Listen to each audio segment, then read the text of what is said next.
So let's talk about, if you're not already committed, why apartments are my favorite investment. If they're not yours yet, let me do a little more selling.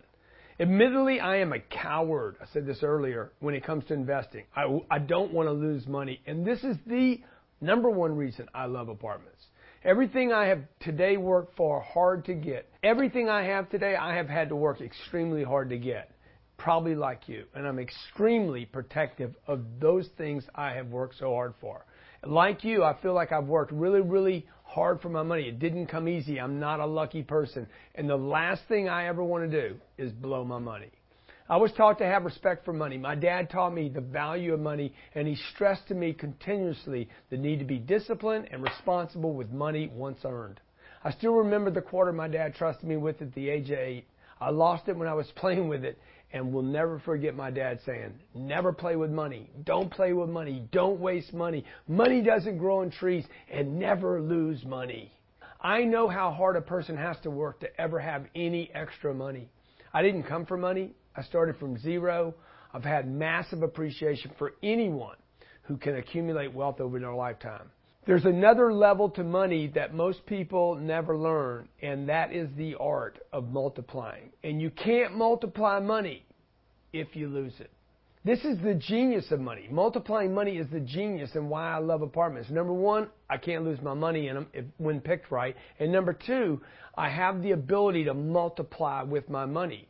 Apartments provide a safe place to keep your money, receive income, and then multiply. So the three combinations, I don't lose my money, I have income, and I get the opportunity to multiply, are three great reasons why I am so bullish on apartments. All the requirements necessary to create wealth are present in this vehicle. You know, Warren Buffett said, the first rule of investing is don't lose money. Number 2 rule, don't forget rule number 1. Warren's also quoted for saying, never invest in anything with the idea that it's okay to lose money. These are what the wealthy do. They don't lose money. And they don't speculate on things saying, okay, well, if we lose a little bit, it's okay. See, these simple concepts have shaped my commitment to investing in apartments and investing, period. And that's why apartments are the best thing for me. So let's see if apartments pass the Warren Buffett's test of don't lose money.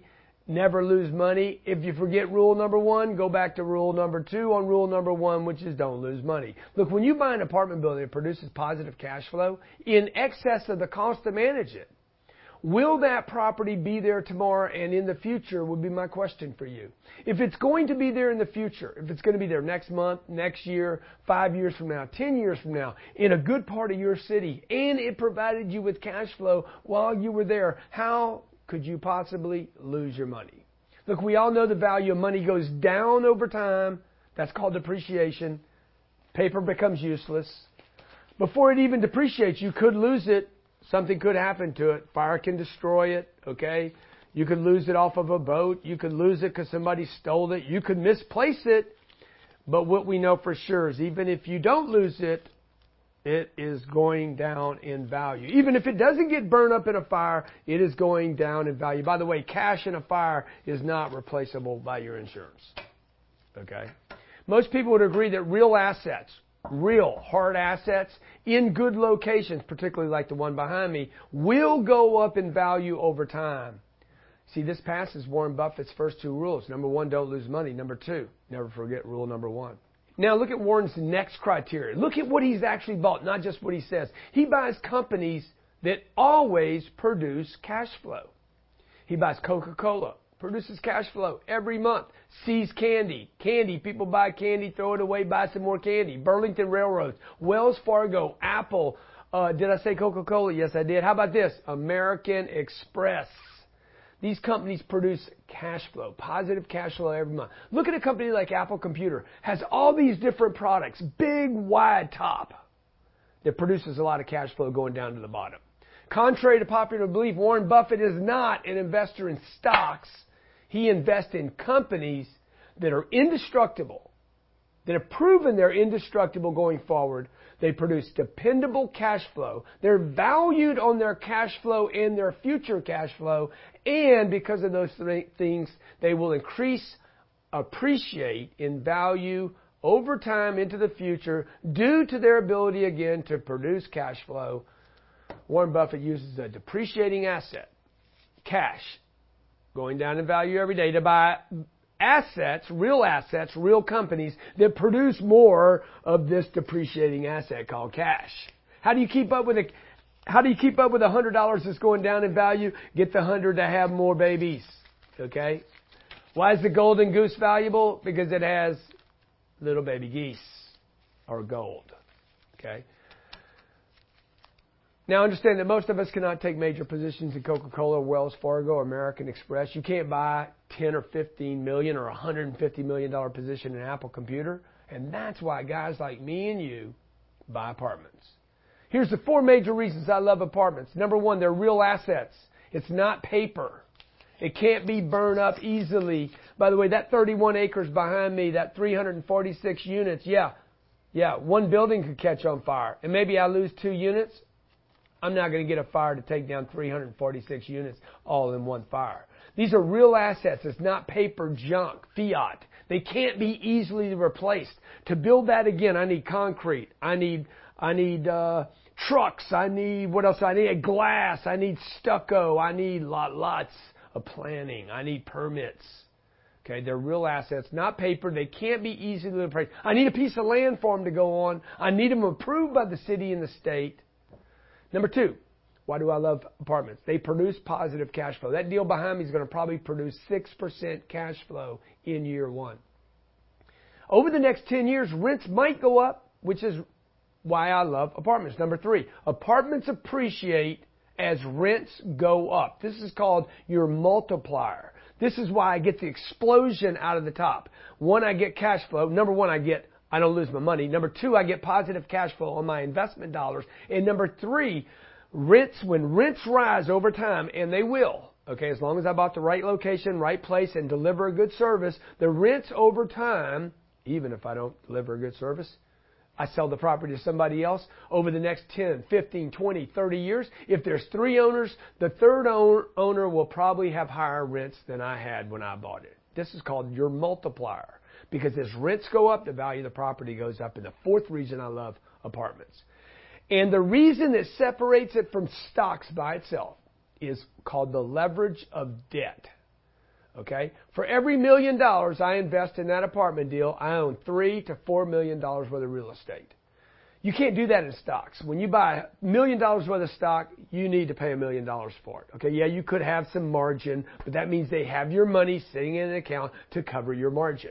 When I buy a $1 million real estate portfolio, when I have $1 million to put down on a piece of real estate, I can get $3 million worth of real estate. Behind me, I put $32 million down. I own $92 million worth of property. You cannot do that in stocks. Listen to what I just said. It's called leverage of debt.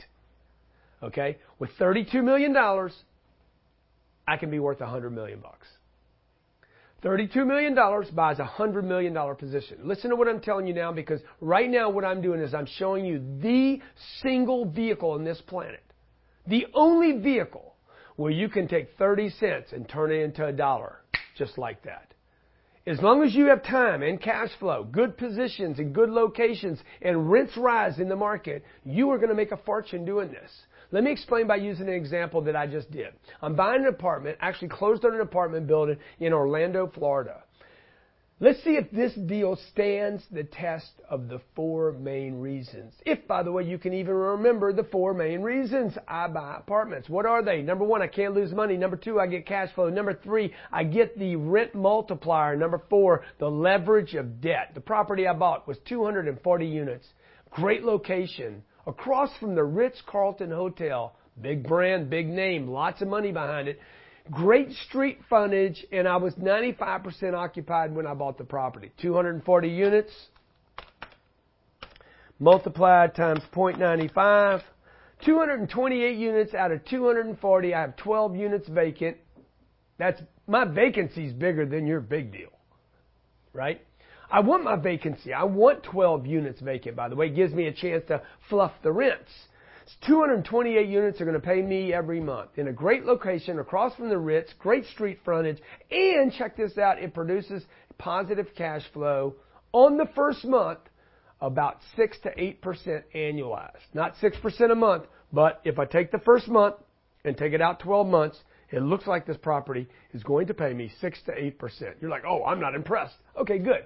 That's fine that you're not impressed. It's 32 times what the bank pays you right now. 32 times I'm earning an asset in a great location.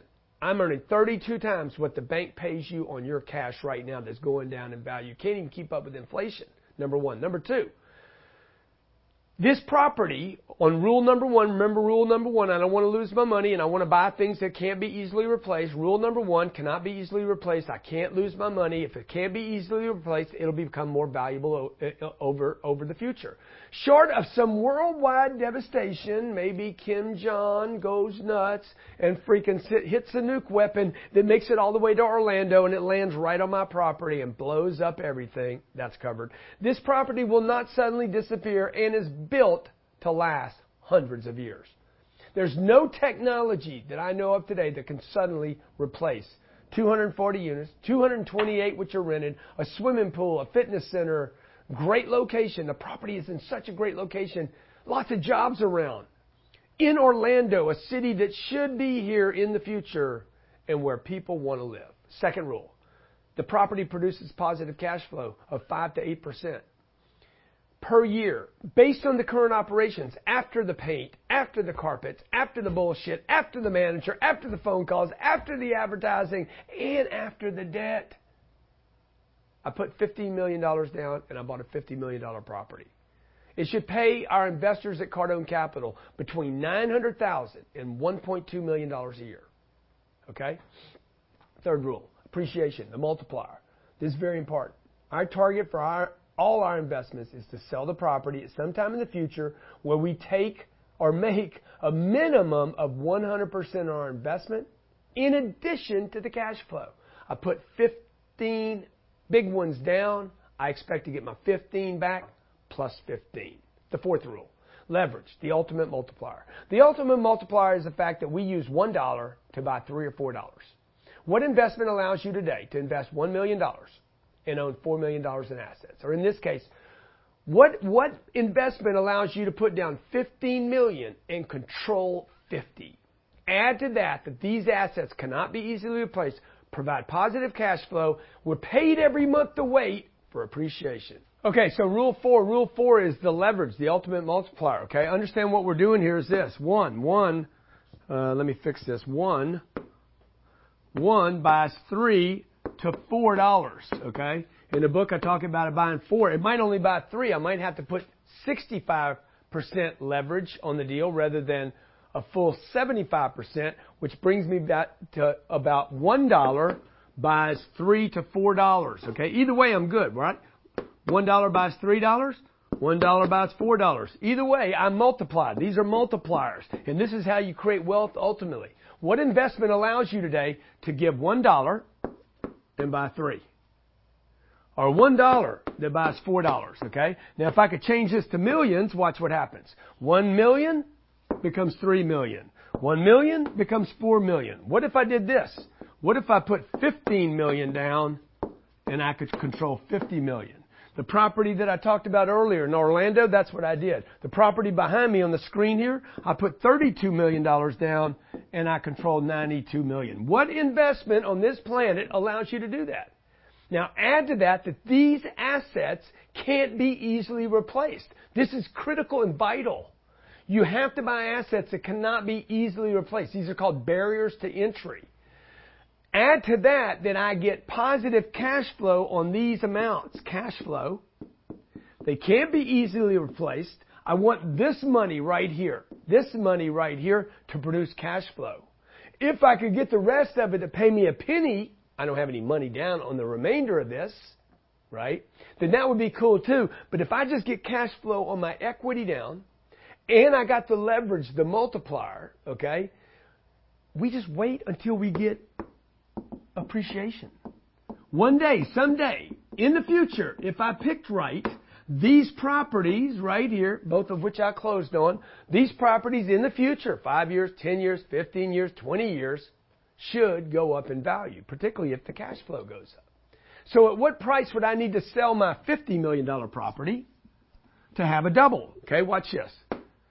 This is really important. Now, as you guys read the book, while you go through the program, me walking through the board as your professor is going to show you how to do this. I put $15 million down on this property.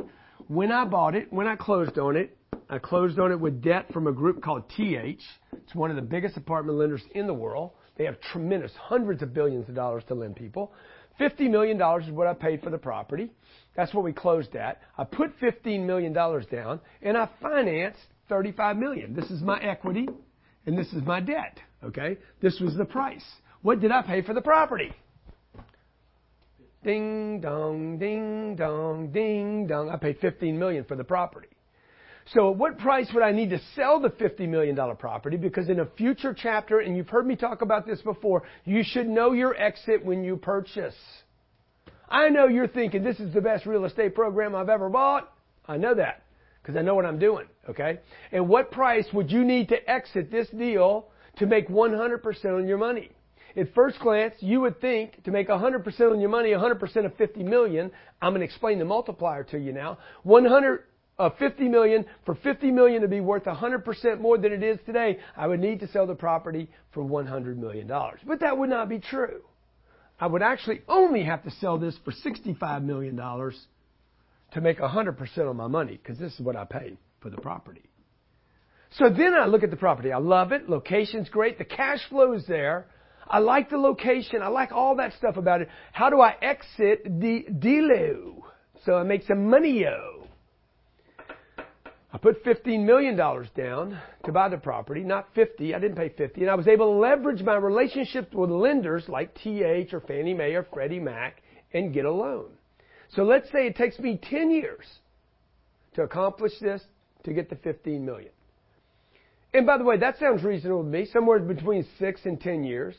Will the property, I ask myself, will the property cover Warren Buffett's first rule of investing? Never, never, never, never, never lose money. Well, there's a 99.99% chance, I could probably carry out some more nines, that this property will be here. And insurance will probably cover the other 0.01. Can the property be easily replaced? No. It can't be destroyed. It's concrete block. Not even a hurricane can take it down. And if it is, it's going to be like a Category 7. Cataclysmic event. Okay, it's going to be a cataclysmic event. By the way, the federal government will step in and protect us all. This property can't be lost. 99.9999% chance. 2. Does it provide me with positive cash flow? I said earlier, it provides me with $900,000 a year in positive cash flow. Okay? So number 1, it can't be destroyed. 1, good, check mark. 2, cash flow. That's my second one, cash flow. $900,000 a year for 10 years. $9 million. $9 million on my 15. Not a bad return. Okay? So 15 million times 6%, $900,000 cash flow to the investors. We distribute all that to our investors every month, by the way. And this assumes that my cash flow never goes up. This also assumes that my rent has not gone up yet. Remember this for 10 years, which represents 60% of our down payment. That means of the 15 million, 9 million, if I do the math on this right, if I did it right, that's 60% on my investment. Number 3, appreciation. The future value of this apartment building, unlike a home, is determined based on the future value of the rents, not the comps in the neighborhood. It's where a lot of people misunderstand. They think all real estate is the same. Your house's value is based on the comps, typically, of the neighborhood. The value of this property is based on its ability to produce income. The current rents on the property today, on this property, is $1,500. What is the chance that in the year 2028 or 29 or 30, 10 years from now, that the rents are still $1,500? Is it possible, by the way, that the rents in 2028 would conservatively be closer to $2,000?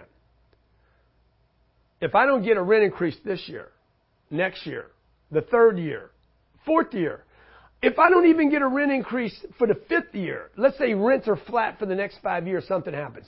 Sooner or later, I'm going to get rent increases, okay? Let's assume something really, really fair, okay? Let's assume that let's assume that I get a $50 rent increase per year. Is that a fair, very conservative, $50 a year, okay? If I did, I would have a $500 rent increase per unit over, what did I say? I have 204 units times, on this particular property, our other property is 346 units. So 204 times 0.95, I have 193 units times $500. That's a month. Times 12, it's 100. That's $1,162,800 more income in the future every year. Not 1 year, every year, over and over and over again. Okay. Number 4, leverage. Remember, this is the ultimate multiplier, and this is ultimately why we're in the real estate game. We paid $15 million for an asset worth $50 million. Let's say the year was 2020 or 2018. 2019, 2020. We're going to add years to this. Let's say 10 years. And in this year, we sell it for $65 million. We're just making an assumption here. I bought it for 15. It was worth 50. I used leverage here to get this, and we sold it for 65. If it only goes up by $15 million, I made 100% on my money. But the 100% of my money does not take into account the fact that we've had cash flow. Our capital investment doubled. You get it? And this brings me to the calculation of your exit formula. And if you don't know how to calculate your exit formula, you're going to be stuck in a deal forever. When I buy a deal, I actually have an idea of what I'm going to sell it for and even who the likely buyer might be in the future. Now, it seems impossible that you could predict how much, the number, the rents, and who would be the buyer, but I can. If you can't calculate the exit, the future value, and the possible buyer, or at least their profile, you shouldn't be buying deals. Rents will determine, remember, rents will determine the future value of your asset, and rents will determine, and location will determine the type of buyer, and the willingness, and the ability for someone to pay you a profit going forward. Okay?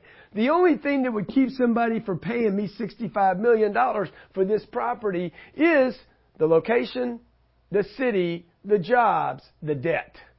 Because there will always be somebody in the future that wants to buy real estate. Now the question is, can they get a loan on the property? Okay? Again, it seems impossible to predict the future, but in reality, if you understand how to exit, if you understand how to calculate future values and possible buyer types and profiles, you can always know where to pick your deal. Rents will, again, determine the future value of your asset and the ability of someone to pay you a profit going forward. As long as the new buyer gets a return on their money, they'll buy the property. The exit formula is called the future value calculation. The exit formula called the future value calculation. To properly calculate the exit of your purchase, you must know how to calculate future values. The only way the property will be worth more money is because it produces more NOI. Okay? Gross rent less expenses equals the N, the O, and the I. The N, the O, the I is what determines the value and the debt. Net operating income is your NOI. Net operating income. Net operating income is your gross rents, collected rents, less your expenses to run the property equals your NOI. This determines the value. This is what determines how much of a loan you can get. This is what determines how much the next guy can pay you. And the only way the property will be worth more money is because it produces more NO and I. Okay, the NOI can be increased because the rents were increased greater than the cost to operate. Let me give you an example of the 240 units again. I've recently bought this deal, closed on it about 60, 70 days ago, and assuming over the next 5 to 10 years I can increase the rents only $50 a month.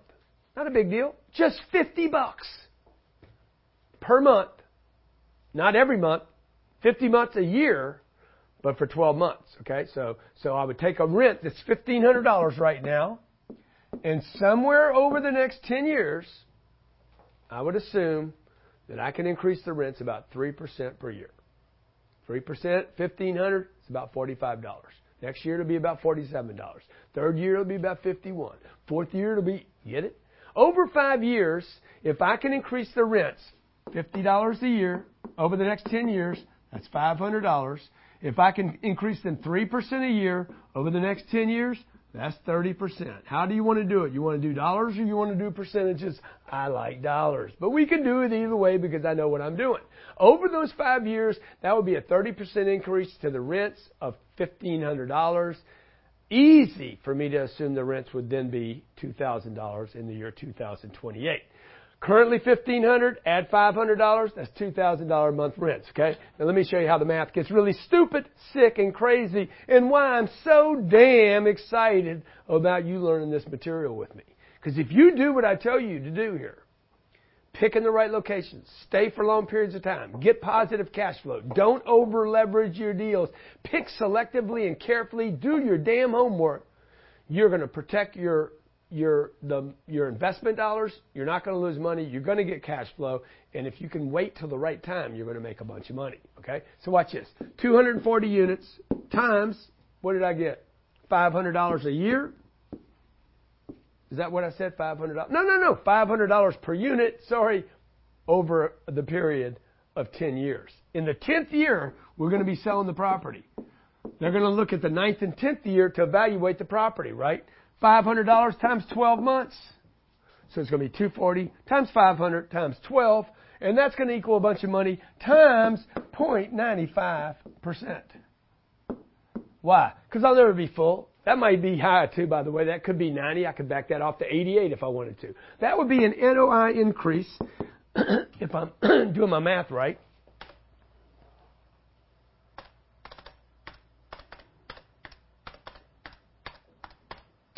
Of 1,368,000. Is that right? Yeah.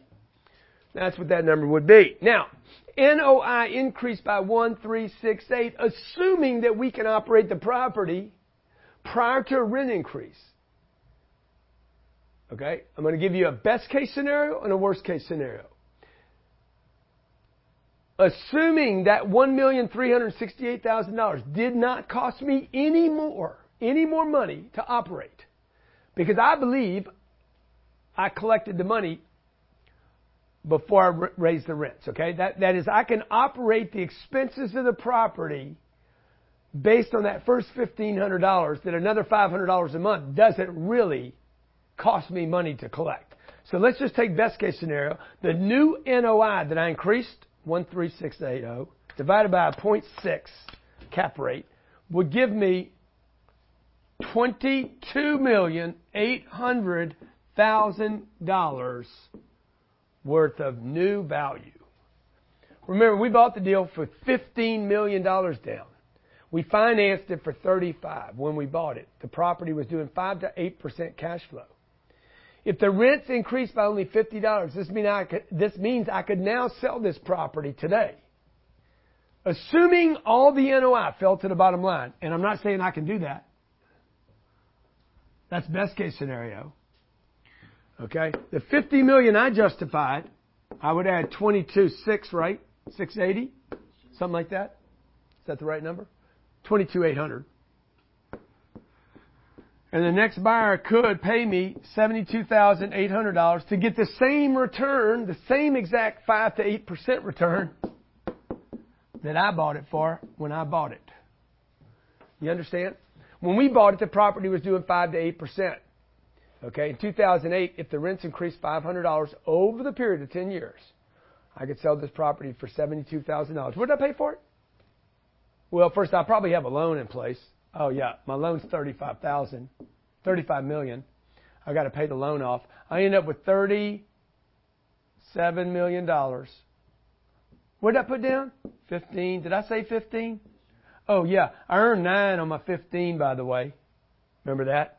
That's $22 million. Plus the $9 million in cash flow. Plus the depreciation. depreciation is I get to write it down. Okay, great investments would always carry with it, like Warren Buffett, great ways to reduce my tax bill, because who doesn't hate the I, R, and the S? $22 million. $15 million divided by 22. Or should I do it like this? 22 million divided by 15.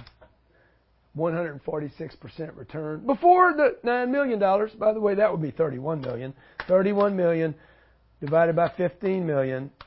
206%, okay? Do I need to do the math again? I'll do it for you again. Return of capital. First of all, the return of capital is what we want first, okay? My $15 million. Return of capital. My money, your money, my brother's money, my sister's money, they get their $15 million back. Cash flow. Remember the cash flow? Let me do it like this. Return of capital, 15 million. Cash flow, 9 million. Oh, by the way, you guys think I'm being too aggressive here? I never increased my cash flow, which would be impossible because I assumed that my cash flow stayed at 5 to 8% the entire time, and there's no way it did. In fact, my cash flow exploded in the year 5, 6, 7, 8, 9, and 10 because it went up $500. My profit on the deal is $22 million. So I get my $15 million cash back. I got my $9 million in cash flow. I got my profito of 22. 15 million turned into 36 million. I mean, how many ways you want to do the math here? It might be a little confusing to you, but boom! We just killed it. Okay?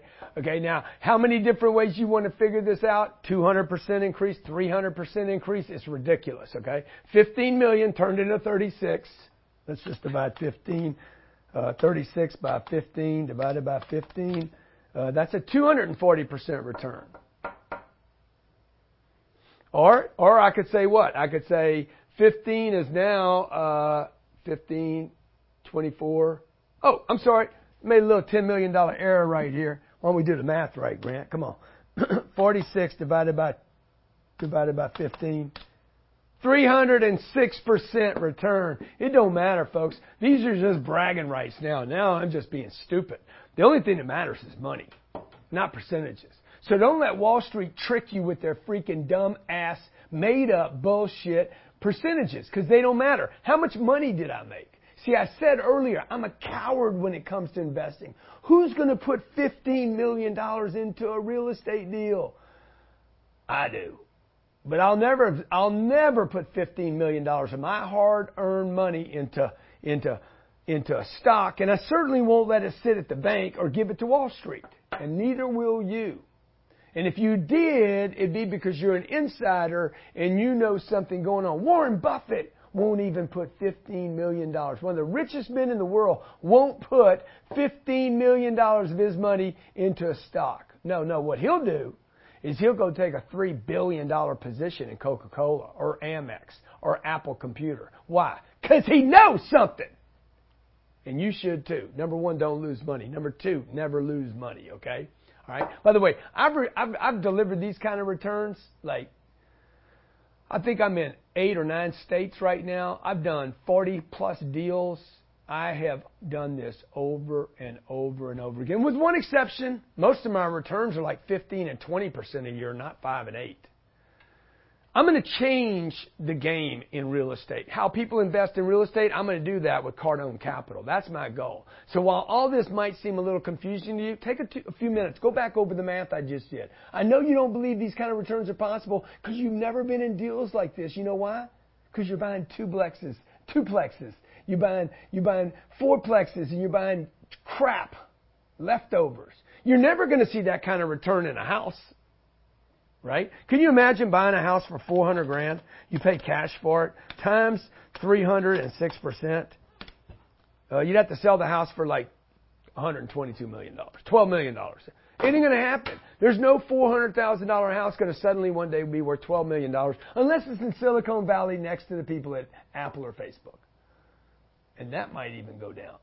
Okay. Now look, I can't promise you that every deal you're going to buy or that I'm going to buy at Cardone Capital will achieve these kind of returns. Nobody would ever make that kind of guarantee. I can tell you though, I put my money where my mouth is. 95% of all my cash, I got 7 businesses, 6 of them produce cash. Okay, 95% of the free cash from those companies buys real estate like right behind me. Okay, 95% of my net worth is invested in the types of real estate deals I'm describing right here today to you.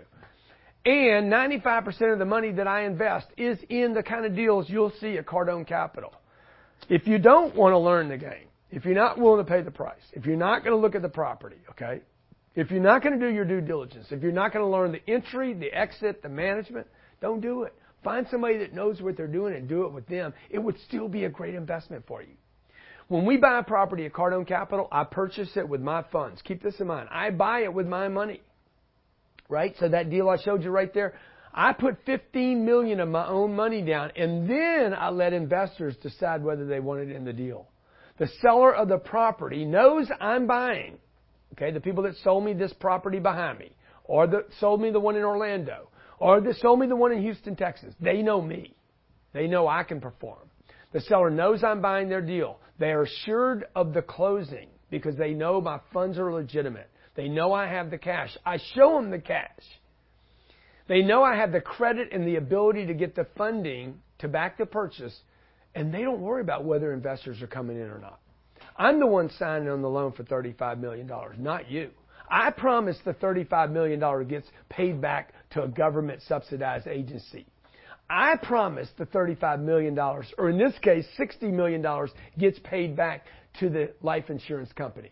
You're not promising it. My brother's not promising it. I don't have to go to other people for approval. I buy the deal based on what I know. And this gives the seller certainty to give me a deal you typically can't get. And this is how I get great deals. You see, my dad taught me. He taught me a number of things. First, he said, hey, man, work hard, respect your money, save your money until you can use it. Don't buy stupid stuff with it, and protect your name. Protect your name, Grant. Nobody can take your name from you. In the real estate game, people know me as a closer. Okay? My dad, unfortunately, didn't live long enough to teach me how to do one thing, how to multiply money, how to explode money out the top. He knew how to work hard. He knew how to buy life insurance. He didn't take good care of himself. His heart exploded at the age of 52, and he had some life insurance and a home paid for. See, I had to learn on my own how to multiply money. It took me years to figure out the model. Studying super successful people. They've all done the same thing, whether it was Elon or whether it was Jeff Bezos or Warren Buffett. You know what they learned how to do? How to multiply. Years ago, your parents and grandparents put their money in the bank and they earned 8 to 10% a year. These rates have not existed for the last 15 or 20 years. And they won't in the future, by the way. So you have to find ways to multiply money.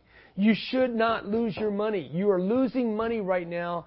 Like everybody says, I said, do you want to lose money? No. How much money you got in the bank? $150,000. You're losing money. Money that sits in a checking account or money market.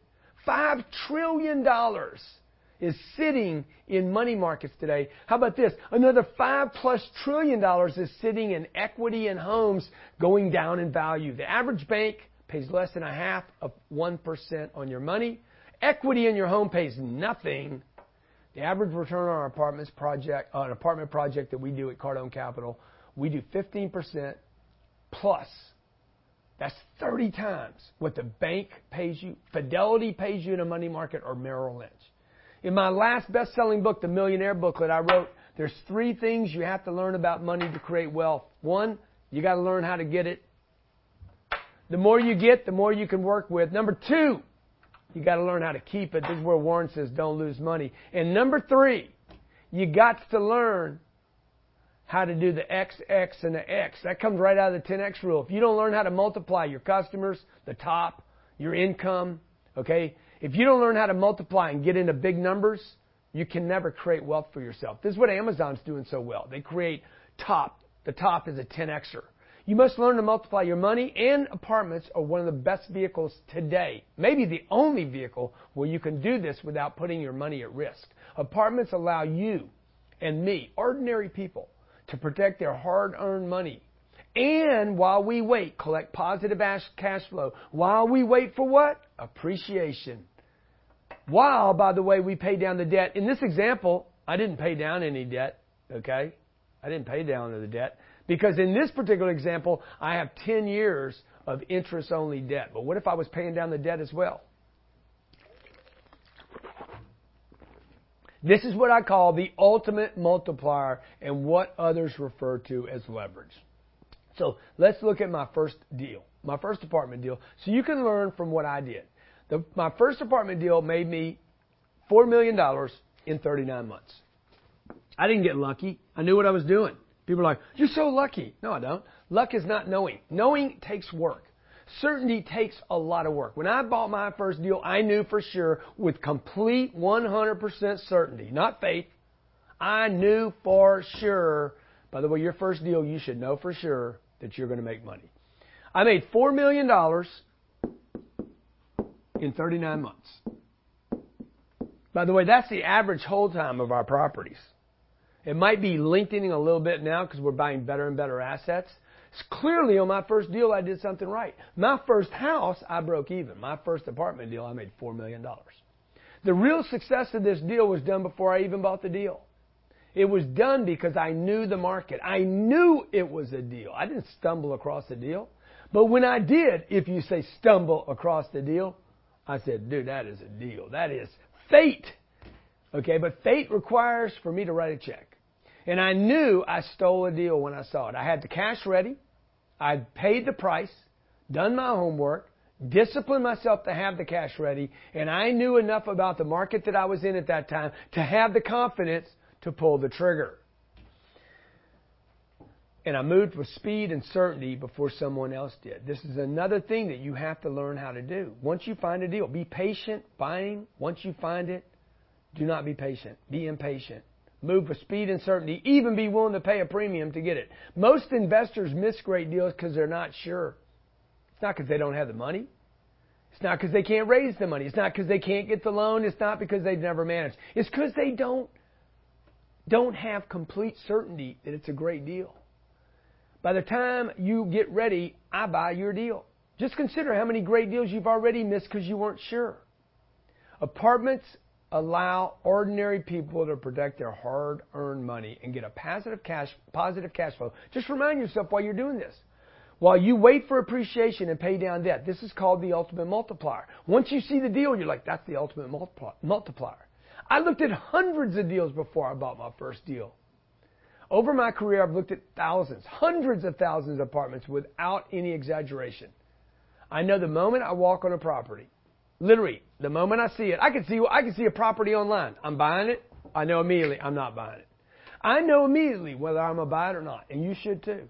With my first deal, I knew within seconds. I drove up to it, remember it like it was yesterday. It was 25 years ago. Cedarwood, Vista, California. I know what the temperature was that day, who was with me that day. I remember the color of the property. I knew immediately I'm buying this deal. I could trust that it would provide me with positive cash flow. I liked the location. I liked the economic environment. I knew it was in the right location. I knew it was convenient to jobs and highways. I knew it was easily, unlike my first purchase, that house, I knew it was easily visible from street traffic. I knew it was more affordable than the homes in the surrounding area because I knew what the neighborhood priced at. I knew that I was buying it for below replacement cost. That means it would cost more to build it than I was paying for it. I knew it was in a market where high barriers to entry, very expensive to build there, even if you could find a piece of land. I knew it was probably a B-class product in a B-class neighborhood, and hey, it felt good. It felt good. I got this vibe. I got this little vibration going when I drove up on it. And by the way, add to that, it had great presence. Now, if you can remember all the things that I just checked off in my mind, why I knew it was a good deal. See, until you're able to spot all those indicators, you're not ready to invest on your own, okay? Just keep doing homework. Keep looking at deals. Keep walking deals. See, I found out in my due diligence on that deal that management wasn't paying attention. The seller was tired. Okay, I was able to buy the property for less than it cost to build it. Okay, in fact, I bought this first property for $1.9 million. I only bought it with $350,000. I got a loan for the rest. I paid $350,000 for a $1.9 million property. I didn't know for sure I would make $4 million on it. That shocked me. It surprised me. I just knew it was a good deal because of this. I was going to get paid 10% a year to sit and wait in a good location, close to jobs, close to the highway, big barriers to entry. The houses next door cost more to live in than the rent here. Dude, I'm like, I'm stealing this thing. Then I found out that the guy who lives there is tired of it. He hates apartments. He hates the investment. I'm like, I'm going to kill it. I just didn't know how much I would kill it. Because I had done my extensive homework on the market, had my down payment ready to go, had banks comfortable with me for financing, the seller took me seriously and accepted my offer. Yeah, I paid him less than he wanted, and I got away with it. I got the deal under contract. By the way, that's an art in and of itself. And I closed the deal 30 days after I put it under contract. Quick close almost always means you can buy a deal for a discount. My first deal wasn't just bought at a discount. You'd have to call me Robin Hood. I was a thief. I was a thief in the night, dude. If they were going to make a movie about somebody robbing something, this would be the deal because I stole the deal.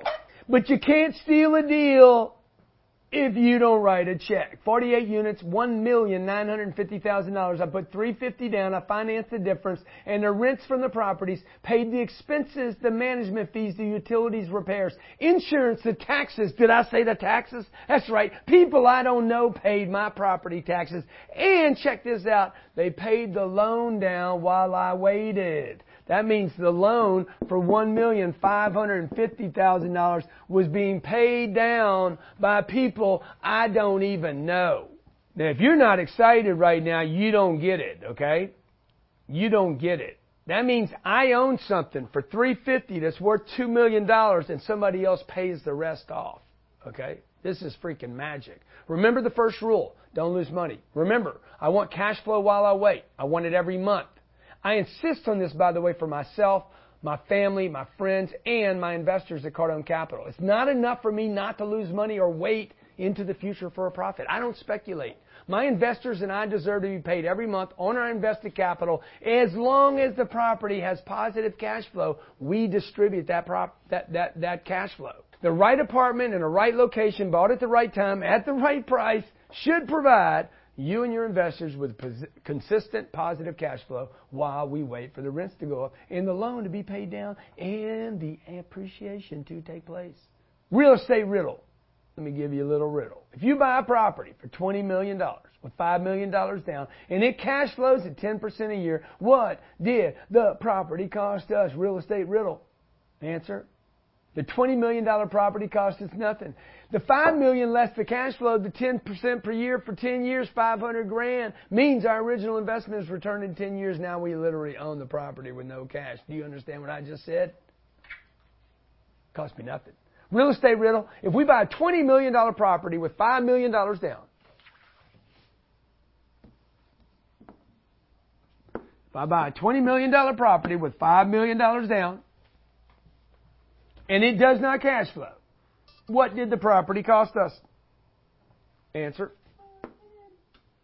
$5 million. It did not cost me $20 million. This is called leverage. As an investor, you have to get your down payment back as fast as you can. If I can get this money to cash flow at 10% a year, guess what? In 10 years, the property cost me nothing. This is called leverage. Get your down payment back as fast as you can. I look at cash flow as a way to reimburse myself over time, reimburse the investors over time for the money we put down, ensuring at some point in the future, you, the investors, and myself no longer have money in the deal. That's right. My goal is to own the deal with no cash in it as we wait for a profit. Now, next I want to share with you the power of cash flow to simplify your investing and ensure your investment is a good investment. So remember, cash flow, time, location, scale, and 8 units can only produce so much cash flow, and that will only be worth so much money to the next buyer. But between now and when you sell, remember, you got to manage this property. If you figure expenses at 40%, 35 to 44% are going to be your expenses, and then you figure vacancy at 10%, this deal's worth about $38,000 a year to you before you make loan payments. That's not bad, but there's one thing you've missed. Somebody has to manage this deal. Somebody either needs to be paid or you need to trade time to manage. Now, before you think this is a good or bad deal, consider this. The expenses in vacancy that would be equal to $38,400 a year, half, about 50% of the gross income. How much will that allow for you to pay a property manager? Consider this, that if you pay the manager $38,000 a year, that's only $3,000 a month, you have $400 left over for maintenance, repairs, taxes, and to run the property. If you don't pay the manager at all, you are then exchanging your time for basically $38,000 a year. Again, why I tell you, you need scale, okay? This is why the 8 units doesn't work. This is why the 4 units doesn't work. This is why the 2 units doesn't work, because they don't produce enough NOI to actually pay a manager to run your property. Figure you get a manager to run the deal in exchange for you to live at the property because you're a creative person. You're one of those creative types that figures, I'll get somebody to manage the property. I'll give them a unit. I'll do it with my sister-in-law because she'll work for anybody because nobody else will hire her. So she'll work for me, okay? And you're going to get her to run the deal in exchange for one of the 8 units. Now you have income from 7 units, not 8, and I assure you, you will not get the best tenants. Your property will not get the best attention, and your sister-in-law that's going to manage your property is going to make sure you overpay on every plumbing bill, every termite bill, every problem you have on that property because she's not going to pay attention. Let's face it, who's going to pay attention to your property if all you give them is a unit? No one. The average property management fee in the industry for a deal of 2 units, 4 units, 8 units, 10, and 12 is closer to 10% of the gross revenue. That means if you're charging $800 a month in rent, you're going to pay $80 to a manager for every unit. 80 times 8 is $640. Who in the United States of America, or for that matter, any country in the world, would work for $640 a month? Do the math, okay? Add another $7,680 a year to your expenses based on the early example, and any manager who works for that little bit of money is not worth their pay. However, if you figured out how to do this, it would cut your returns by almost a third. Trust me when I tell you, you need to do deals that are big enough to produce enough income to pay a good manager. You need a good manager there, somebody on the property all the time taking care of this piece of property. If you pay the manager $4,000 a year, in the example I gave you earlier, that's not a lot of money, by the way, $48,000 a year, $11,000 under the median income in America, you lose money on this 8-unit deal. If you don't pay $4,000 a month, you'll be replacing managers all the time, and trust me, any manager that stays for less than that will steal from you. Okay, I always give it to you real. I'm telling you, anybody that will work for you for less than $4,000 a month will steal from you. Trust me from personal experience. The other issue on commercial loans, on the bigger loans, when you go to 50 units, 75 units, and 100 units, the bank is going to require 25 to 35% down for the down payment, and they're going to require good credit from you. And check it out, they're going to be very, very interested in who's managing this property. I know guys with hundreds of millions of dollars that can't actually buy real estate because they have they can't get a lender to give them a loan on a deal because they don't have the experience managing a 300-unit deal like you see behind me. That's 346 units behind me, 3 stories, great location, 31 acres, $1,500 to $2,200 a month rents. You got to manage that place. Okay? Somebody's got to fill out the application. Somebody's got to do credit checks. Somebody's got to interview people. Somebody's got to show the properties. Somebody's got to answer phone calls. It's a lot of work. But if you do it right, it'll make you a lot of money. Any bank that does commercial real estate loans is going to measure 4 things to determine whether they'll give you a loan. Remember this. 4 things. And credit, by the way, is not the number one thing. Number one, they're going to look at the property. That property, they're like, yeah, I get it. I see where it's located. Delray Beach, that's awesome. 31 acres of land. We like the location. Second thing they're going to look at is the trailing 12 and possibly, if it's old enough, trailing 24 months of income to see it stabilized on the income and that it can support the property, support the tenants, and support the debt. Third thing they're going to look at is your credit score. And in addition to your credit score, I got a 750. They're going to look at one other thing on number 3, your net worth. Do you have the money, in case something went wrong, to back that property. The fourth thing they're going to look at, and probably not in this order, by the way, is your experience managing properties. I would probably put number 4 in place of number 1, because the property, the trailing 12, and your credit score won't matter if you have no experience managing properties. One of the reasons I created Cardone Capital for my family, friends, and my customers is because they're so busy running their companies, they don't have time to manage, find deals, look at deals, and take care of tenants and property. So a lot of my friends and customers, I'm talking about high net worth individuals that are like, Grant, I just want to do this with you because you already have the machine going. Look, I know people with lots of money and perfect credit who have been denied commercial real estate loans. It's not that they weren't qualified. They could have paid for the loan without any income from the property. But the bank felt they didn't have the experience to manage their property. By the way, managing the property requires a special temperament. I don't have it, by the way. A depth of knowledge, I have that. And special talents, I don't have those, okay? I'm just not a manager. I'm not a good manager, so that's why I hire a third party to manage my properties. Once I get to about 10 or 12,000 units, I'll probably take over the management. Basically, what I'll do is I'll buy a management company and have them work for me.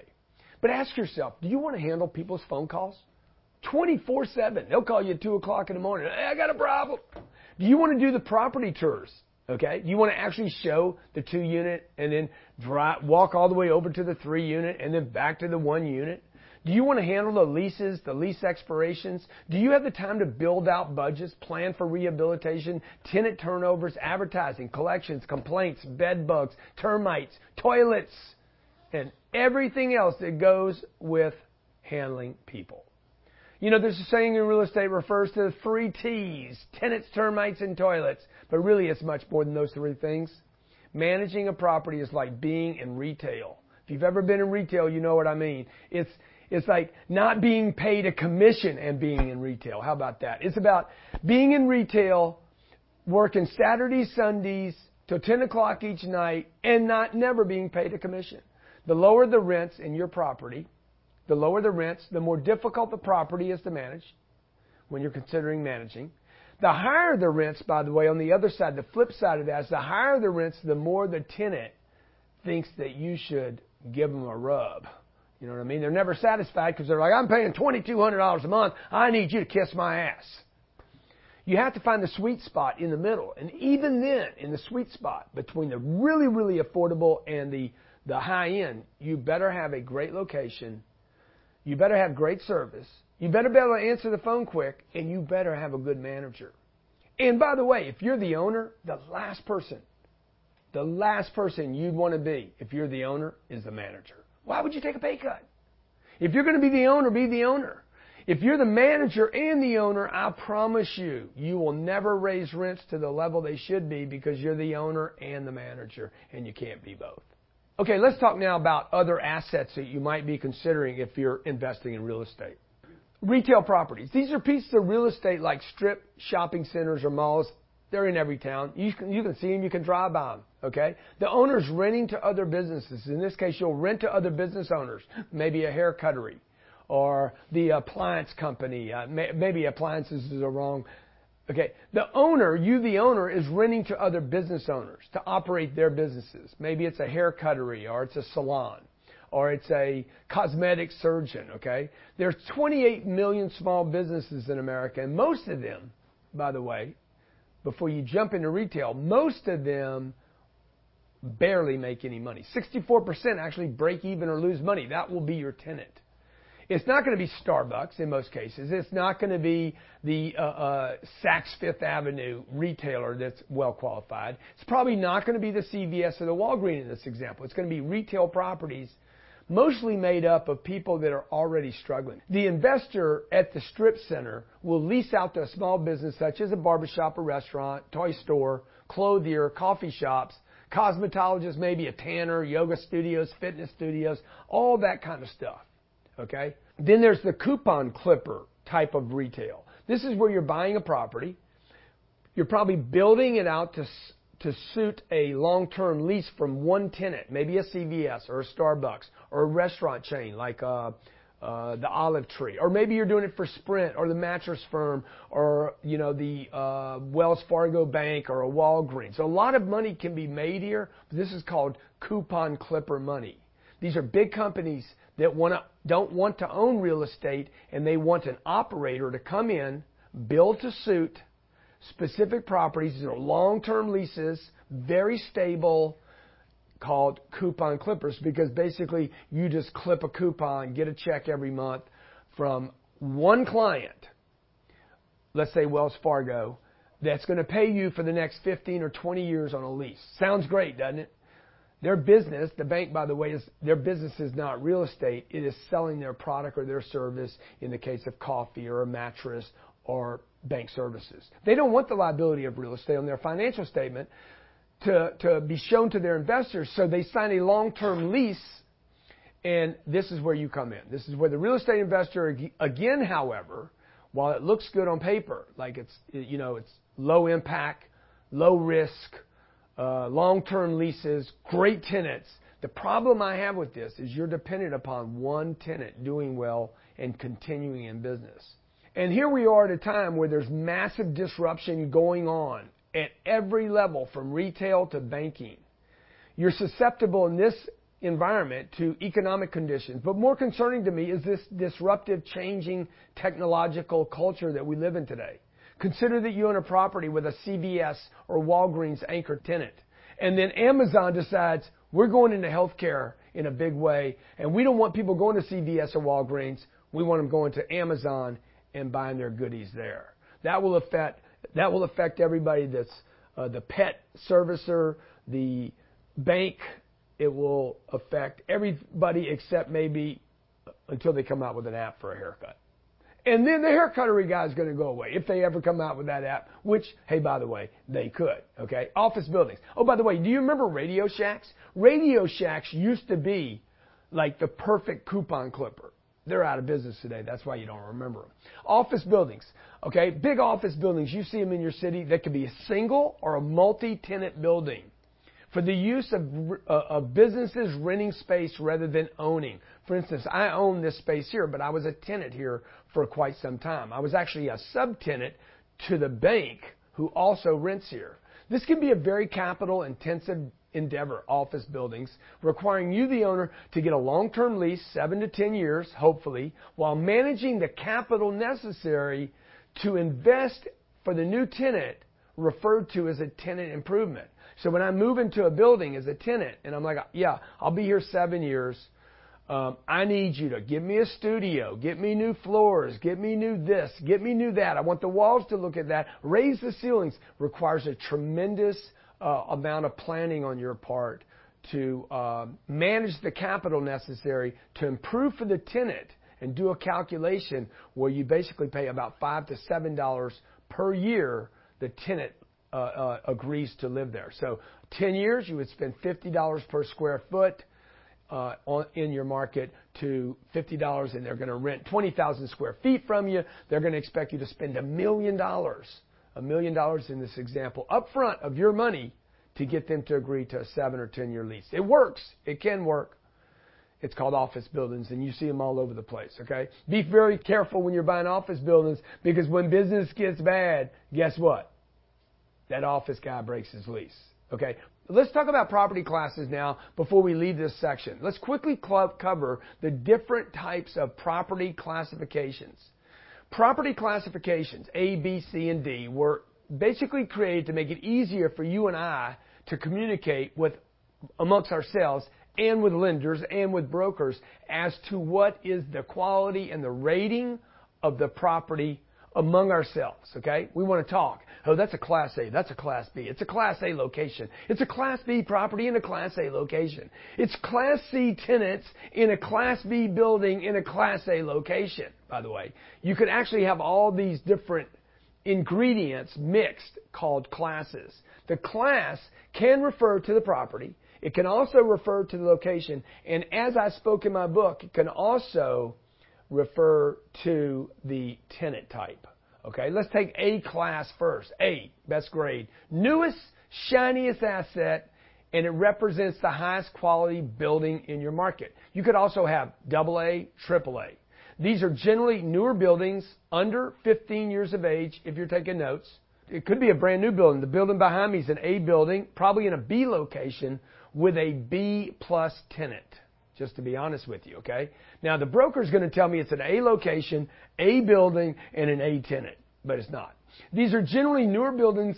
A buildings are generally newer buildings under 15 years of age, and they might contain amenities catering to the white-collar worker, swimming pool, probably going to have some type of movie theater in it, definitely going to have security, great lighting, gym's going to be in the place. What else would be? Sauna maybe. Could be a tanning bed in there, all kind of dumb stuff that nobody actually ever uses. A spa, a jacuzzi.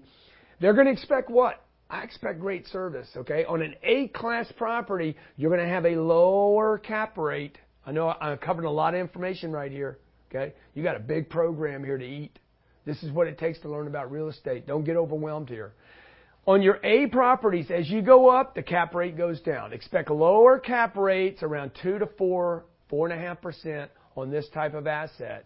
This class of asset won't generate as much cash flow. When cap rates go down, cash flow goes down with it. But it has the ability to appreciate much more greatly. Class A properties are great for preserving wealth. Class A properties are great for preserving wealth, as all real estate is, while investors will have to wait patiently for the appreciation. This investor, by the way, in that property has a reduced need for cash flow. By the way, I wish I could have bought more Class A over my career. All that being said, lower cap rates, lower cash flow, I should have bought more property like that. One of the biggest mistakes I made in the last 25 years was not buying more A-class properties in A locations with A tenants. Okay, B class.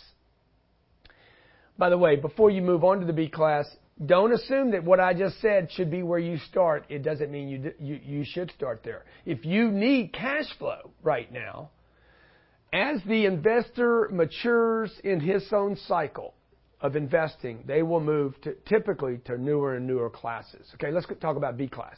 B class is one step down from A and built within the last 20 years, probably 15 to 20, maybe 25 years. This class caters to a mix of white and blue-collar workers, and the property may show a bit of deferred maintenance, but overall, it's going to show and demonstrate a nice mix of cash flow and potential appreciation. This is where I made all my money, right here. Cash flow and potential appreciation. I only made all my money here, by the way, because that's what I invested in, because I needed the cash flow and I needed the potential appreciation. And because I'm a coward. I'm a coward. That's why I went for the B class, because I didn't want to pay extra per unit for the A class. I didn't want to receive the lower cash flow, and therefore I didn't get the big bang out the top when it appreciates, okay? On a B-class property, you should be looking for 5 to 7% cash flow, free cash flow on your equity before any appreciation, okay? When we invest at Cardone Capital, we look for a 15% IRR, internal rate of return, and we have a mix of A and B-class properties. I also buy the third class and actually made a bunch of money just recently on a C-class property. Now, my first real estate broker defined C properties. I said, dude, what's the C stand for? He's like, you know, Grant, the grades you got in high school. And crap. I said, crap. He's like, yes, C properties, C stands for crap. That's not always true, by the way. Okay, C-class properties have the ability to generate even higher cash flow, positive cash flow, than B-class or A-class. Now, this candid analysis about C being crap, it's a little bit of an exaggeration, okay? But I can agree with some of that analysis. It's going to be a little crappier neighborhood, little crappier property, probably something 25 years or older, right? Starts getting 25, 30, 35 years old. Things start kind of drooping. Let's face it, okay? And the deferred maintenance issues. You got a roof that's 25 years old now. It only had a 30-year life, right? It had a 10-year warranty maybe. Maybe it's the property's located in a more difficult area. Or maybe it's a college town where you're getting a lot of turnover and it was really a nice property. Look, I've seen properties that are 5 years old that look like they're 20 years old because there was too many people moving through it, or there was too many tenants rolling through the property damaging, or you had the wrong manager in place. These properties typically, though, are 25 years and older, have deferred maintenance, and they're located in more difficult areas and need bigger capital expenditure investments like a new roof because it's aging, interior remodels because it's dated, and to remain competitive, Look, you don't need to put a new roof to remain competitive, but I guarantee you, for somebody to stop at your property, they want to see a nice roof on it, and they don't want to hear about leaks. You don't want to see that on your reports, okay? And I want to see the new type of appliances if you expect to get the higher rents. Look for cash flows on the C properties. They got to be north of 8 for sure, man. I got to get me some 8 plus, 9, 10% cash on cash before my appreciation. The C class might not have any greater appreciation or internal rate of return than the A class did, because my A class should blow up with more appreciation. Even though I got more cash flow out of my C property, I might get less appreciation because maybe the neighborhood's dying. Okay, remember, your neighborhood can also be rated A, B, C, and D. Let's talk about a D class property. The lowest class of properties usually are located in these cities called D classes. They're D cities. They could be D neighborhoods. They could be D properties. They could be D tenants. D is for degraded. D is for degenerated. D is for dirty. The lowest class of properties with lower employment opportunities, probably more blue collar, lower wage, less educated, typically tenants with less upside and ability to move out. By the way, that would be good because they can't move. I'm just keeping it real here. It's more difficult to collect rent from this person in some cases, but in some cases they're like, dude, just don't raise the rent and I'll pay every month. So don't think that when you go down in class that the people have changed. Like, these are good people. People need to live somewhere. A man once told me, he's like, Grant, remember this one rule. Poor people are always poor people. All this guy bought was D-class properties. He's like, poor people are always poor people. Good economies, they're poor. Bad economies, they're poor. In the middle, they're still poor, okay? This guy had 1,000 units 25 years ago, 1,000 units in the Chula Vista, San Diego market, all D-class. He had made a fortune doing this. Cash flow was just out the roof, okay? And some of his properties didn't have much of a roof, okay? Now, it can be much more difficult to exit this property. Could be a little more difficult to collect the rents, a little more difficult to raise the rents, and it will definitely, in most cases, there's no absolutes here, it could be more difficult to exit the property. It could be even more difficult to get a loan on this property because the Fannie Mae, the Freddie Mac's going to look at this property. They understand the bank. Anybody lending to a multifamily investor is going to say, you got 300 units. It's 45 years old. It's going to need a new roof. It needs to be rehabbed. It's in a tough location. They're going to count the vacancy higher than normal. They're going to show your expenses higher than normal. Why? Because they know it's management intensive and expensive. But again, big fat cash flow, man. Out the back, we just got it spitting. I bought a C minus, maybe a D plus property in Claremont, California. Location was probably a B plus. Property was definitely a D. I made so much money on that property, it was crazy, man. I owned it for 15 years. It cash flowed every month except for 1 year when I rehabbed it. I refinanced it 3 times, sold it once. I don't even know how much money I made off. I paid $3 million for the property, refinanced it 3 times, took out like $10 million, then sold it and pocketed another $3 or $4 million.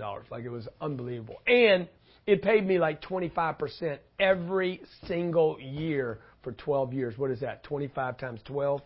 300%? No. 25%? No. Yeah, times 12. Yeah, 300%. I'm sorry. My math is still good, okay? You know why my math is good? Because I don't use a calculator except to check my damn math, okay? When you're multiplying times units all the time, you start knowing what 80 times 800 is, 64,000.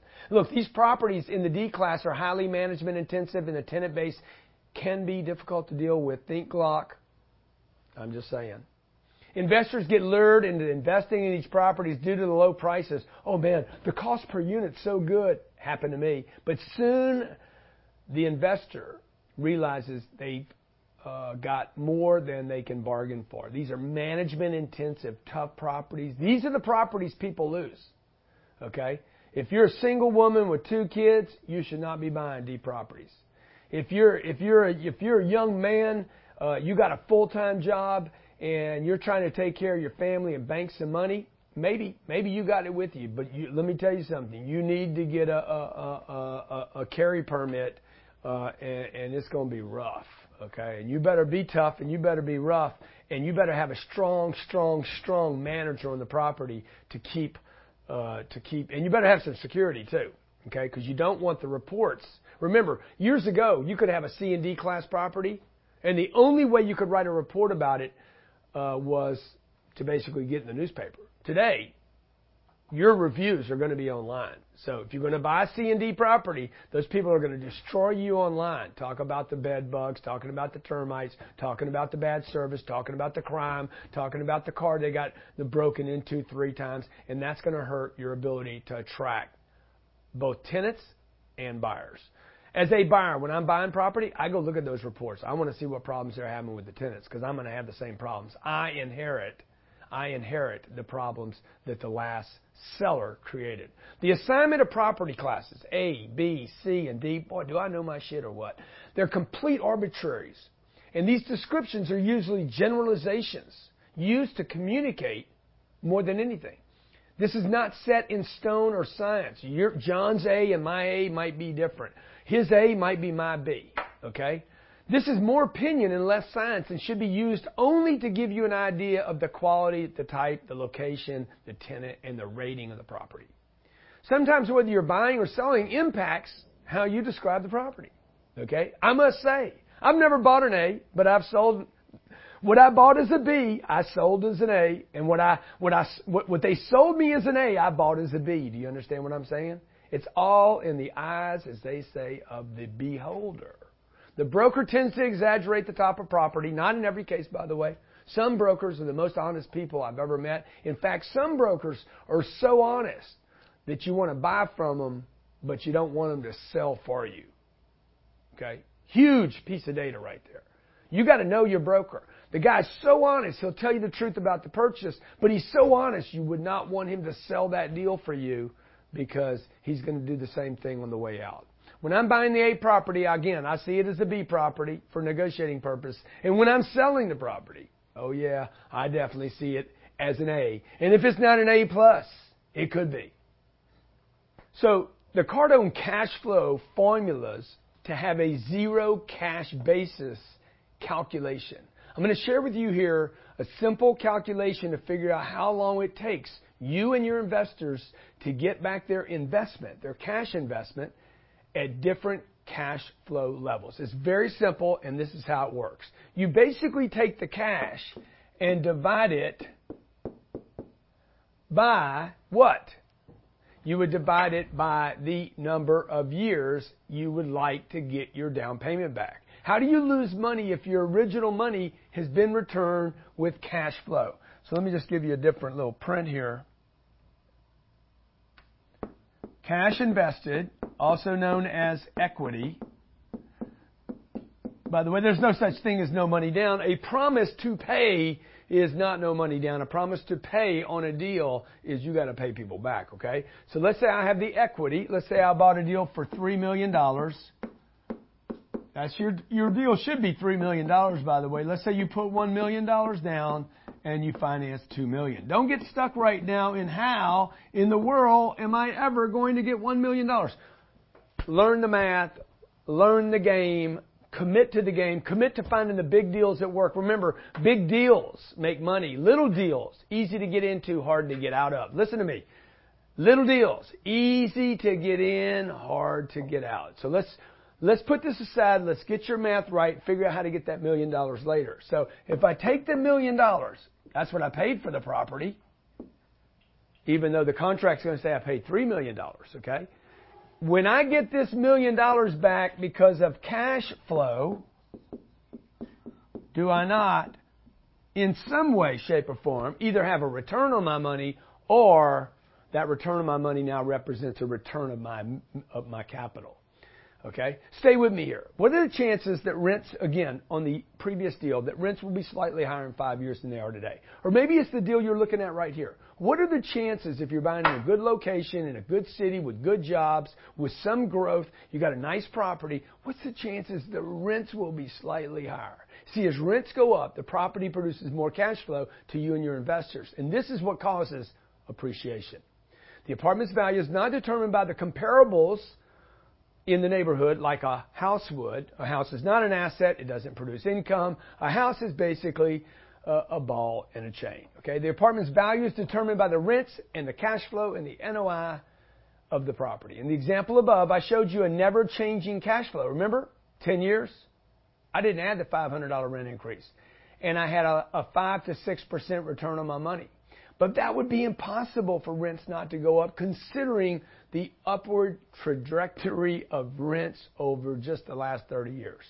Let's assume the cash flow is, however, the same every year. Use the formula below to determine how long it would take to get your money back. You take 100% of that number, okay? You divide it by what? What number would you divide it by to know that you got your number right? You would divide it by the cash flow, okay? This is our money down. You take 100% divided by the cash flow. This would be in a percentage. Did I get 5? Did I get 6? Did I get 8? Did I get 10? All right? So let me go to another screen. I'm going to show you how this works. Simply like this. Cash flow. Let's say a deal. That's why people are like, you buy deals with 6% cash flow? I'm like, yeah, they're great. He's like, oh, I would never buy a deal with 6% cash flow. I'm like, why not? 6% a year, okay? If I divide 100 by 6, by 06, it's going to tell me I need 16.67 years. That's why I'm so hell-bent on the cash flow, because cash flow control how fast I get my cash back, okay? If I get to 10% a year, watch this. How do I do the math? I take 100 divided by 0.10, and what do I get? 10 years. 10 years, I got my dodo back, plus what else I got? Rent increases. I didn't use a rent increase here. If I can earn 10% on a property, then I'm good to go. 10 years, I got my capital back. Or you could say I have a return on my capital of 100%. Follow me? I'm either getting 10% a year, but after 10 years, it's 100% on my money. I made 100% on my money. I invested $1 million or $3 million or $15 million. I got my $15 million back. That's 100% return. Now, what if I can get to 15% because I raised the rents? I raised the rents on the people. They're not going to like it at all. No, they're not going to like it because they should own the building that I'm in. They should be doing the course. They should have read the book, and they should be a landlord. Not a slumlord, but a landlord that takes care of their properties. And when you take care of your property, you deserve, by the way, to raise the rents. I mean, come on, the grocery store raises the rents. The car dealer raises the rents. The car dealer raises the lease payments, the ownership payments. The bank raises the interest rates sometimes, okay? If I get to 15%, what if I can get to 20%? Do you know how to do the math now? It's simple. 100 divided by 15 equals, guess what? 6.7 years. And I got my money back, okay? If I do 20% a year, by the way, if you look inside my Cardone Capital book or go to CardoneCapital.com, you're going to see how many of my deals actually pay 20%, in which case I would now have my money back in 5 years. Easy one to figure, right, on the magic board. At this point, we haven't even considered things like forced appreciation. What is forced appreciation? I went and put new floors in, okay? I put new upgrades in. I put new appliances in, and I charged for it. I put a washing machine and a dryer inside the unit, built out a closet. Now they don't have to go to the little laundromat. That's nice. Property enhancements, upgrades, debt pay down is not included in this, okay? In the first 10 years of this loan, if I had debt pay down, that would make the debt lower and have more cash to distribute. Depreciation, hadn't even touched on tax benefits and accelerated depreciation. You don't need to know about all that right now. This right here, what I just shared with you, the Cardone cash flow calculation for return of 100% of your money should be enough for you to say, I'm going to get in front of my mama, my daddy, my uncle, my aunt, and we're going to raise us some money and buy us some apartments. See now, the name of this chapter is Why Do I Believe Apartments Are the Best Investment Available to the Everyday Person Over the Next 30 Years. That would be enough to explain that. Okay? But in addition to your cash flow paying back your initial investment, number one, demographics heavily suggest that people today are more interested in using or renting than owning. You see it everywhere. Home ownership today is at the lowest levels in 40 years. The leasing of automobiles, once frowned upon, is now at the highest levels the auto industry has ever seen. What does that say? It means millennials and baby boomers and Yers and Xers and you name the group, they're more interested in using than they are in owning. By the way, might be the smartest financial decision of your life. I always rent and I always lease that which I don't need to own. Okay? I rent my cars, I lease my cars. Only thing I own is my home. I own my home, and that's the only reason I own my home is because I got an LLC that rents it back to a guy I know named Grant Cardone. I actually don't own my home. I rent my home, and a company owns the home that Grant rents from it. Okay, I own this building that I'm in today. Why? Because I want control of all the tenants. I need the entire space, and that was the only way to do it. I probably should have leased the entire place from somebody else and let them deal with the headaches. It might have been a mistake. Okay, I do own my bird. There's a reason why, though. Okay, because I could write off the whole thing in year one. If I leased it, I would not be able to do that. If I charter it, I can only write off the payments that I make to the lease company. $50 million, 1 year, all written off. Need cash to do that, though. That means you need passive income and you need the multiplication of assets that have leverage. Okay, so number one, demographics are changing. Number two, 80 million aging baby boomers. They're dying, and before they die, the last thing they want is a big house. What they want is one bedroom to walk up to or a nice elevator to get them up to their room. They get in there and they're safe. I'm telling you. I'm predicting the future now. Look into my hand. Okay, 80 to 90 million baby boomers will start moving into rentals. They will do this before they buy a new home. And by the way, they also should be doing this as a financial move because there's $5 trillion of baby boomer money sitting in equity in homes. They should grab the equity out of the home, pay taxes on it, and go rent a place and live off the equity. Don't do a reverse mortgage. Go rent and grab all the dough and don't pay a mortgage. Number three, millennials are having families later than any time in the history of the United States of America. Man, we used to make babies back in the 1900s. When you were 16, you'd have a baby. Now, people are waiting until they're like 38, 3 times longer, which delays a home purchase, and more likely, these people are more likely now to rent than to own. Number four, affordability of home ownership continues to get out of reach of most Americans due to flat wages, no savings, and poor credit. Number five, the fantasy of home ownership as the American dream was, well, let's just say, kind of ripped right off and out of the American psyche. It was scathed, this idea that home ownership is a dream. It was scathed in 2008, where millions, tens of millions, 20 of millions, 50 million people lost their homes or they were underwater for years.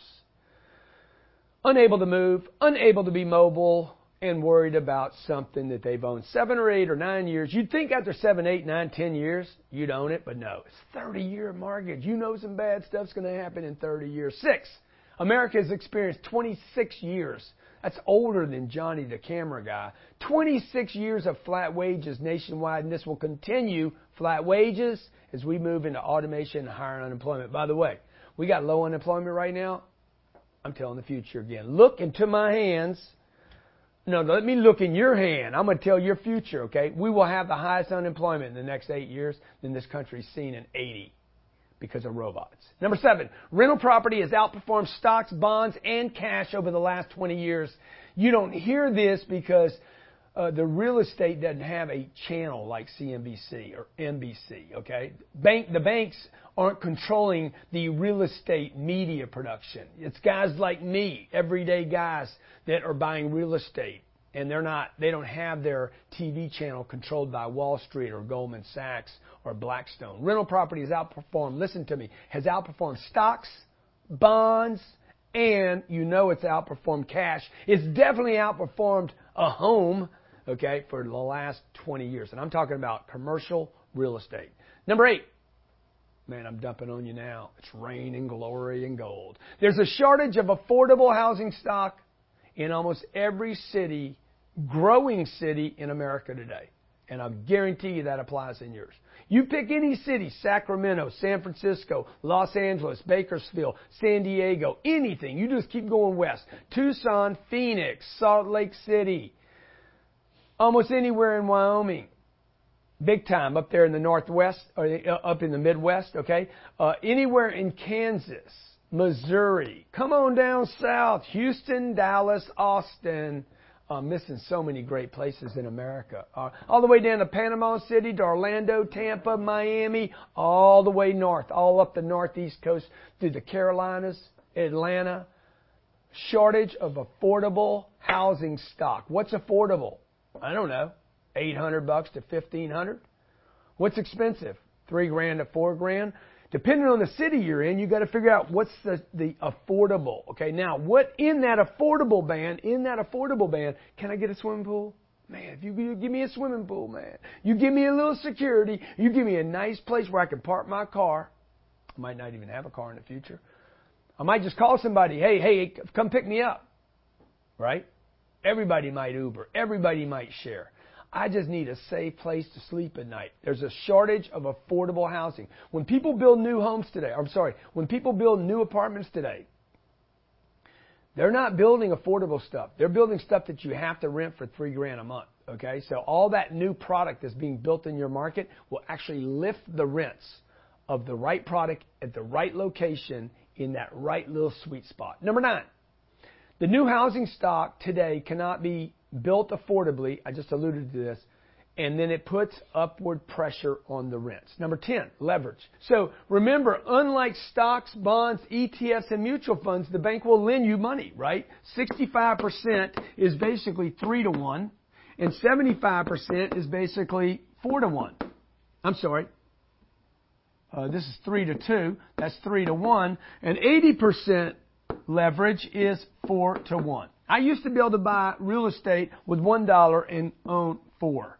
Okay? Today I'm having to buy more like $2 is buying 3, $1 is buying 3, depending on the type of product. Now, let's say I wanted to go buy some Google stock. And I wanted to buy $1 million worth of Google stock. How much would I have to pay to get $1 million worth of some Google stock? Or some Target? Or some Bank of America? Huh? I'd have to give them $1 million or have $1 million for you smart people. They're like, no, I can buy on margin. Yeah, you stupid. You so smart, you got stupid to buy on margin. I need $1 million. I need $2 million in the Merrill Lynch account for them to give me $1 million worth of that Google or that Bank of America or that Wells or that Ford Motor Company stock that was worth $16 that CNBC doesn't report on, that today's worth $9. You'd have lost $7. They'd have called your margin, taking your money out of your account to cover it, okay? See, I can't do that. With Google, even if I had $1 million cash, watch, I buy $1 million worth of Google stock. With apartments, if I got $1 million and I can get an 80% loan to value, I can buy $4 million. I could become a multimillionaire by signing that deal right there. All I got to do is sit and wait. Leverage. Okay, you can't get it in ETFs. You can't get it in the things that are promoted heavily every day. You cannot get the leverage that you get with real estate. Stocks, bonds, ETFs, the mutual funds that everybody loads up into, and then they report these fantastic returns. 27% returns per year. But they picked these little spots where they put it in their calculator and it came back with that return, okay? I can own $4 million today, put $1 million down, own a $4 million asset. Even on a 75% loan to value, $1 million gets me $3 million. Even on some of the stuff I'm buying today, let me see, that 65% loan to value. What did I do? Remember that one? Remember that deal? I just gave it to you a few minutes ago. I bought a $50 million asset in Orlando with $15 million. All right? I bought a deal off market in Nashville, Tennessee. I'll show you what leverage is. I gave them $8 million, and I bought a $63 million asset. This is what's called other people's money. You guys always hear about OPM, and then you don't want to use it because you've been listening to Dave. All debt is bad debt.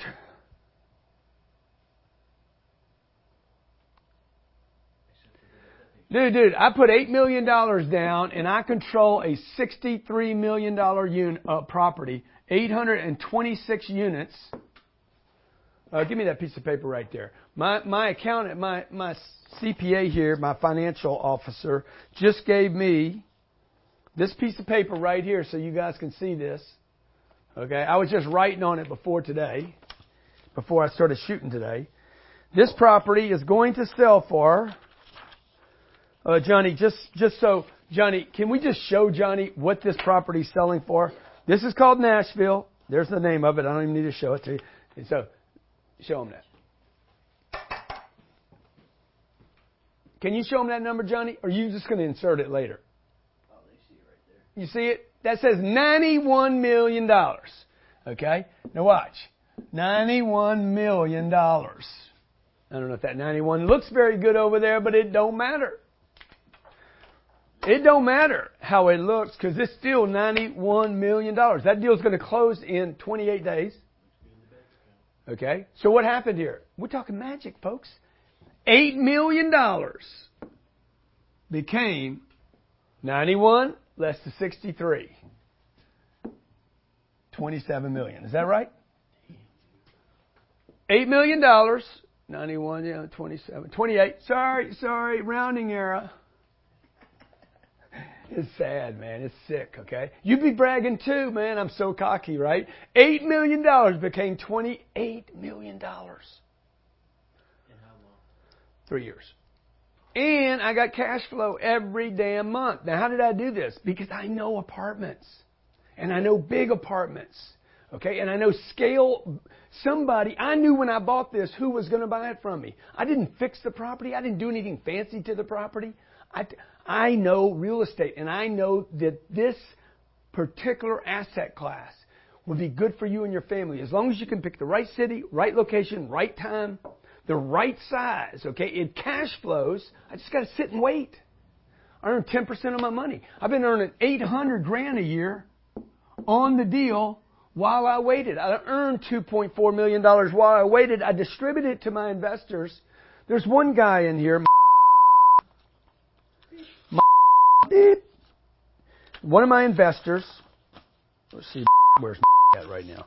Okay, gave me $300,000. He's going to get $1,042,000 back. Look at the distribution right there. Okay, read Ryan Secco.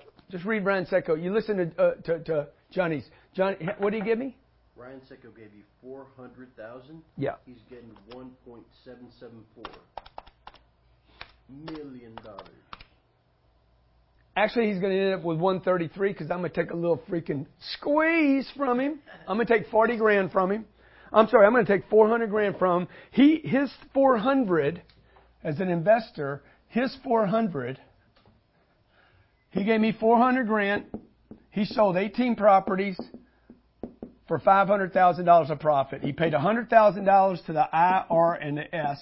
He took 400 grand, put it in my deal. I'm going to return him almost $1.8 million. I'm going to take about $350,000 out of that for doing the deal. He's going to end up with $1,450,000. 400 grand turned into $1.4 million, even after my damn fee. Which I might give it back to him just because I like Ryan so much. Jared's in here. Beep, beep, beep. My ex-wife that I was married to for a year, she gave me $300. I'm going to give her 800 grand back. Not bad for a damn ex-husband. Man, can you take care of your family? Not just with your money. You can't take care of your family just with the money you earn. This is the game everybody's trying to play. It's an unwinnable game. You need leverage, okay? Leverage, and that's why I like this asset class. Number 11. I know you guys don't believe this is possible, but it is. It's happening every day. Cash flow apartments bought correctly will provide positive cash flow monthly, unlike other vehicle investments. So remember the $8 million I put down on that deal? When I bought it, I'm like 10%, 8 years, I'm golden. I'm good. Plus, On that loan was principal and interest. We talked about that from Turks and Caicos. Principal and interest. I'm paying down the debt on this loan almost 1.5% per year on $53 million of debt. Okay? So that's another $500,000 every year, maybe $700,000 every year. I'm paying the debt down. So 8 years I'm good, except I paid the debt down. So it's probably less than that. It's probably 2 years less. 6 years I'm even. If I lost you, just go back and watch it again. I learned this the same way you're going to learn it. You're going to start with no data or a little bit of data. You're going to start maybe just the interest. You've got an interest in real estate. And then you're going to stack a little piece of data. And then you're going to look at a bunch of deals. And you're going to keep stacking. Just keep going back. Read the book again. Listen to the program. Watch how many different angles I played the game from. 12. Debt pay down, which is what I was just alluding to. The debt pay down. This is the income of the property less the expenses should provide our NOI, right? Remember our NOI number? NOI, debt, pay down, interest, and principal come off that NOI number, okay? If you, and like most people, are going to have a principal and interest pay down on the loan, sooner or later you will, then your debt is being paid down. So that $63 million of debt, $60 million now, $58 million now, $56 million now, $55 million, $50. One day, maybe it's zero. When I sell that property, I get the difference between the sales price and the amount I owe. Now, I'm not going to dig deep into this, but the last thing I want to do is pay my properties off. I want to keep refinancing them. We'll save that for another program, though, okay? Number 13, tax benefits. Interest, expenses, maintenance, repairs, and depreciation are tax deductible without limitation. Listen to what I just said. Interest, expenses, maintenance, repairs, depreciation, trip searching properties. When I go to Nashville to look at properties and stay at the Hop Opera House, that trip is tax deductible because I'm researching real estate. In addition to that trip being tax deductible, to the degree that I was shopping for real estate, the interest I pay on a loan. See, when you buy a house, you can pay $1 million worth of debt. You can write off the interest on that loan. That's still in place today. That's on a home. On a piece of commercial real estate, known as CRE, there is no limitation on that number. I could have $500 million worth of interest. If I buy a $500 million house, I can only write off interest and take debt on it. I can only write off interest on $1 million of the $500 million. If I buy a CRE, the commercial real estate, and I have interest on $500 million, without limitation, I can write it off. All interest, expenses, maintenance, repairs, and a portion of the depreciation can be written off. The first 2 or 3 years, people are like, why do people sell real estate if it's such a good thing? Because I can maximize my depreciation in the first 2 or 3 years and actually reduce my tax bill. Okay? Planes. 100% of the plane was written off in year 1. I just rode in it once. Okay, I wrote off the entire cost of the plane in year 1. They got to change that sooner or later because that's crazy. I just want to be sure I took advantage of it before they change it. Number 4, capital gains. What's a capital gain? Capital gain is I sold something for $91 million. I paid $63 million. I deduct that from that. I end up with $28 million. That's called a capital gain. Properties held longer than 1 year are taxed at lower rates than personal income. Oh, that's good, like 20%. 15, new tax laws. The cash that this little bad boy cash flow, I say cash flow is king, cash flow that bad boy generates is taxless than cash that sits at the bank. Listen to what I just said. The cash flow produced by the C, R, and the E is taxed at about 19 to 20%. Okay? If Johnny gets income from interest at the Bankola, That money, because he had $100,000 sitting in the bank, and the bank paid him, let's say, $1,500 that year for that $100,000. He is taxed at the same levels as if he worked for that money. I'm taxed at a rate 1/3 of what he was taxed at. Got to know the game, baby. Number 16, apartments are real. They're real. I can touch them. I can see them. I can visit them. I can take pictures of them. How do you take pictures of an AT&T stock or a piece of Google stock? Okay? Whoever sees it, man, you don't even get a piece of paper anymore. You get a link to your ownership. Okay? I get to see it. I can visit it. It's got palm trees. It's got paint. That's good and bad. Paint's got to go bad. We got to put new paint on it. I can actually influence people how they feel about it, positive or negative. See, unlike most of what is offered by Wall Street, apartments are real assets. They're real property with real tenants paying real money every month. Oh, by the way, these people that rent from you have a real reason to continue to do so, and I don't see any app replacing a place to live anytime soon. When you buy the right deal at the right time, in the right location, and it has the right size, and as long as you take care of the property, and there's never an urgent need to sell the property, you're almost guaranteed, in my mind, based on these 16 reasons, to see appreciation in the future.